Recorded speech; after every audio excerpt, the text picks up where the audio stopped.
Sinabi ng ama ni Jin Hyun na okay naman ang lahat. Sabi nila meron lang akong pamamaga sa tiyan pero okay naman daw, sa tingin ko nagsayang lang tayo ng pera dun. Nagulat naman si Jin Hyun, at sabi ng ama, mukhang di ka okay anak. May nangyari ba? Tugon naman si Jin Hyun, wala po ama, salamat sa pagpapa-check up, uuwi na muna ko. Nagtaka na lang ang magulang ni Jin Hyun. Sa isip naman ni Jin Hyun, okay ang lahat. Mamatay na siya sa cancer sa susunod na 2 taon. May 2 lang na posibilidad. Pwedeng okay lang talaga ang tiyan ng aking ama o nagkamali ang doktor. Kailangan ko malaman ang totoong nangyari. Pumunta naman si Jin Hyun sa hospital. Nagsalita naman ang nurse, ano pong gagawin nyo? Kung pumunta po kayo para magpa-diagnose, kailangan nyo po munang magpa-reserve sa front desk. Sagot naman si Jin Hyun. Hello po, di po ako pumunta para magpa-check up. Andito po ko para ikumpirma ang resulta ng gastroscopy ni Kim Sang-min SSI, ako po ang guardian niya. Kim Sang-min SSI? Tugon ng nurse.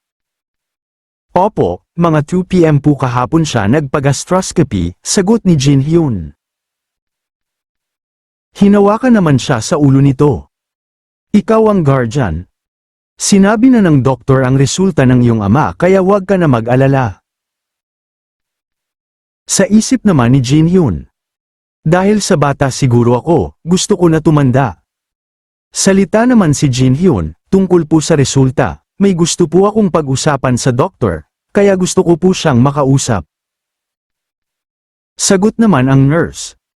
Ang doktor ay abala, tatanungin ko siya pero maghanda ka mag-antay. Tumawag na nga ang nurse, sumagot naman ang doktor, busy ako sa ngayon, sabihin mo kahit ano para umalis na siya. Salita naman ang nurse kay Jin Hyun, ang doktor ay abala sa ngayon, meron bang mali sa resulta? Huwag ka na dapat mag-alala, kung pupunta ka dito kasama ang iyong magulang papaliwanag namin sa inyo ang buong detalye. Nagpumilit naman dito si Jin Hyun. Naiintindihan ko na abala siya pero may dahilan kung bakit gusto ko siya kausapin. Kahit bata pa ko bilang guardian nila nung nagpa-diagnose dito, may karapatan pa rin ako na kausapin ang doktor.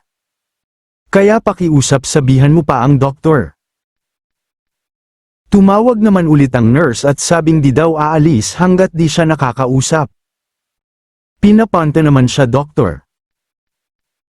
Tinawag naman si Jin Hyun ng doktor. Isa ka lang estudyante, sabi ay guardian?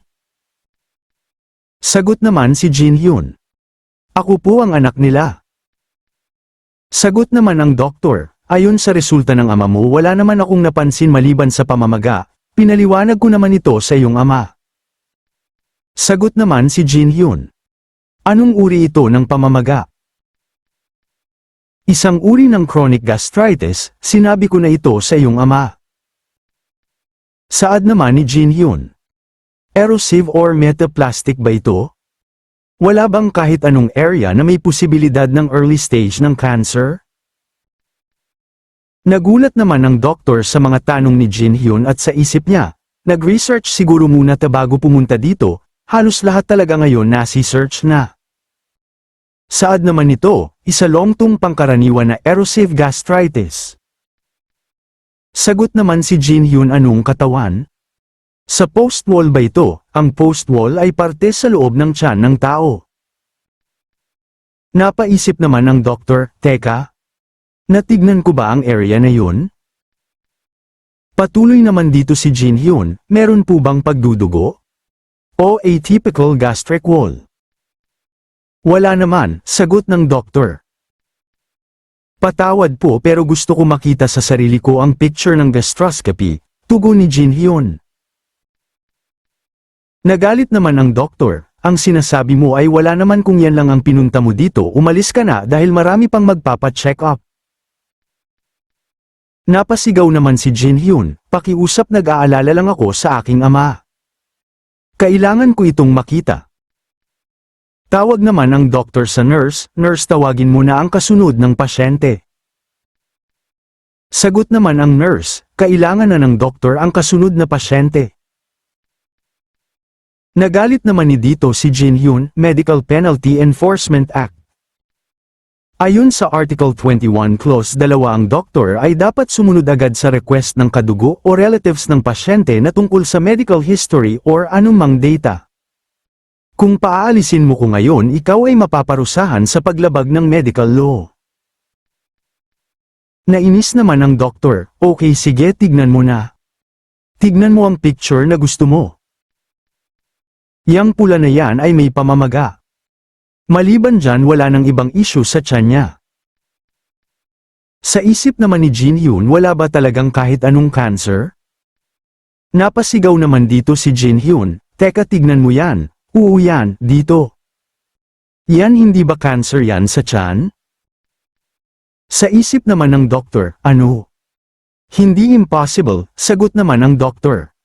Yan ang pamamaga na yan ay uri ng pamamaga na. Aaminin mo na ba, saad naman ni Jin Hyun. Sa gantong kaso ng atypical stomach ang pangungulubot nito ay nakakapagpahina ng wall. Sa kabila ng kahirapan mapansin meron din siyang pagdudugo ito ay type 2C stomach cancer pero tinatawag mo lang itong pamamaga. Nanlumo na lang dito ang doktor, at sabing pero teka paano mo nalaman ang lahat ng yan? Importante pa ba yun? Isa lang akong concern na estudyante sagot naman ni Jin Hyun. Patuloy naman ng doktor, walang hindi makakapansin ng malaking stomach cancer, pero ang maliit at dyan pa sa lokasyon na yan kahit mga professional hindi ito mapapansin. Kaya paano mo nalaman agad na isa itong cancer? Bamantong hininga na lang si Jin Hyun, pakiusap ibigay mo sa akin ang kopya at pupunta kami sa ibang hospital. Naiintindihan ko sabi ng doktor. At tawag kay Jin Hyun ng paalis na ito, hey, di ko sinadya na di ito mapansin patawad. Naiintindihan ko lahat naman maaring magkamali pero kailangan mo na atang i-refresh ang kaalaman mo sa medisina sa ngalan ng pasyente mo at iyong sarili. Natulala na lang dito ang doktor. At nainis. Panes ang doktor sa isang estudyante hehe, napakaangas ng ating bida dito ah.